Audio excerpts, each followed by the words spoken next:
Imagine two people, same city, same job, same salary, $75,000 a year. On paper, they're identical. Fast forward 20 years. One of them is sipping coffee on a porch they own, no debt, investments quietly growing in the background. The other, still living paycheck to paycheck, wondering where all the money went. Same income, completely different lives. How does that even happen? Here's something that might genuinely surprise you. In 2024, 36% of Americans earning over $200,000 a year, nearly 3 times the average US salary, reported living paycheck to paycheck. So if a high income doesn't guarantee wealth, what does? That's exactly what we're breaking down today. Because wealth isn't about how much you make. It's about your habits, your mindset, and most importantly, what you actually keep. Let's get into it. While researching this topic, I found something surprising. It's not that people don't want financial freedom. It's that they keep making a few critical mistakes, and those mistakes quietly hold them back for years. There are plenty of them, but 3 stood out the most. Mistake number 1, lifestyle inflation. You get a raise at work, amazing. So you upgrade your apartment, buy a nicer car, start eating out more. Makes sense, right? You earned it. Except now your expenses went up with your income, and you're no better off than before. This is called lifestyle inflation, and it's the silent wealth killer most people never even notice happening. There's a famous book called The Millionaire Next Door, and here's what it found. Most wealthy people don't look wealthy. They drive average cars, they live in modest homes. Their lifestyle doesn't automatically balloon every time their income does. Think of it like sports. Your income is your offense, it scores points. But your spending control, that's your defense. And you can have the best offense in the league, but if your defense is terrible, you're still losing the game. Here's a small example. Skipping a $5 latte every morning and making coffee at home adds up to over $1,800 a year. That's not nothing. That's an investment, and you didn't work a single extra hour to get it. Mistake number 2, the anchor of bad debt. Let's go back to our 2 guys, Sam and Duncan. Sam has $5,000 in credit card debt at 20% interest. He's paying $500 a month just to chip away at it. By the time he's done, a whole year has passed and he has nothing to show for it. Duncan has 0 debt, so he takes that same $500 and puts it into an S&P 500 index fund, which has historically returned around 8% per year.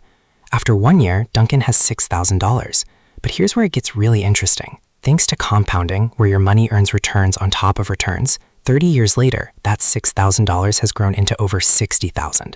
Duncan didn't work harder, he just wasn't dragged down by debt. The rule is simple. Debt on things that lose value ensures your money never works for you. Mistake number 3, not tracking your spending. Quick question, how much did you spend last week, roughly? If you hesitated, you're not alone, and science actually explains why. MIT researchers used brain scans to study what happens when we spend money. When people pay with cash, the part of the brain associated with pain activates because you're physically watching your resources leave. But when people use a credit card, the brain's reward center lit up instead. It feels like getting something for free. Because of this, we consistently underestimate how much we're spending, by a lot. The fix isn't complicated. Track every expense daily, then summarize it monthly. Even a basic spreadsheet works. When you see the numbers in black and white, you can't lie to yourself anymore. And not awareness alone is often enough to change behavior. Now let's look at the other side of the coin. When I studied people who actually became financially free, they all had something in common. Powerful habits that pushed them toward their goal. Habit number 1, invest early. This one feels almost unfair when you see the numbers. Let's say Duncan starts investing $2,400 a year at age 20. He does it for just 10 years, then completely stops. Total invested, $24,000. Sam, on the other hand, starts at 30 and invests $2,400 every single year until he's 65. Total invested, $84,000.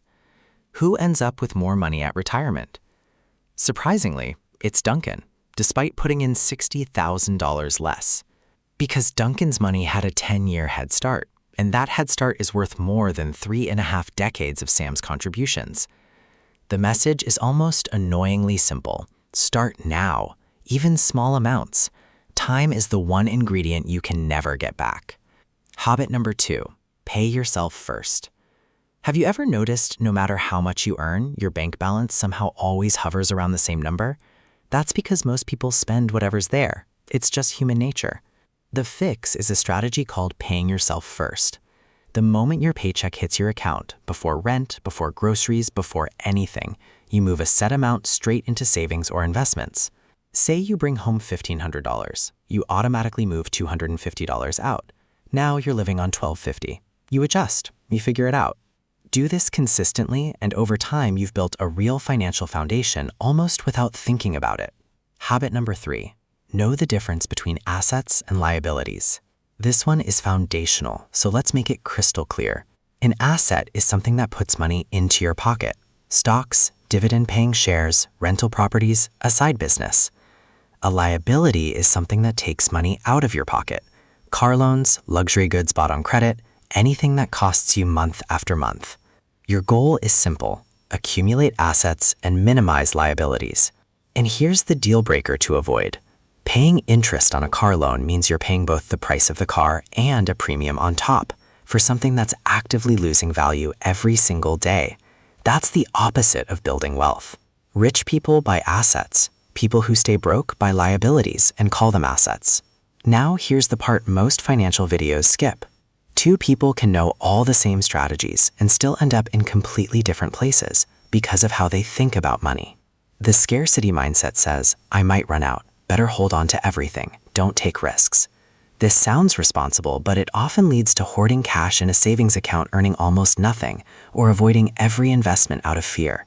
The abundance mindset says, money is a tool. I use it to create more. Someone with this mindset might invest $3,000 in a course, a skill, or an experience, not because they're reckless, but because they're thinking about the return on that investment. One mindset keeps money frozen. The other puts it to work. This doesn't mean being careless. It means shifting your internal question from, can I afford to lose this? To, what could this grow into? Here's the thing about financial freedom. It doesn't just happen. Nobody trips and falls into a life with zero debt, growing investments, and real security. It takes a plan. Think of it like a suspension bridge. Beautiful, sturdy, reliable, but it doesn't build itself.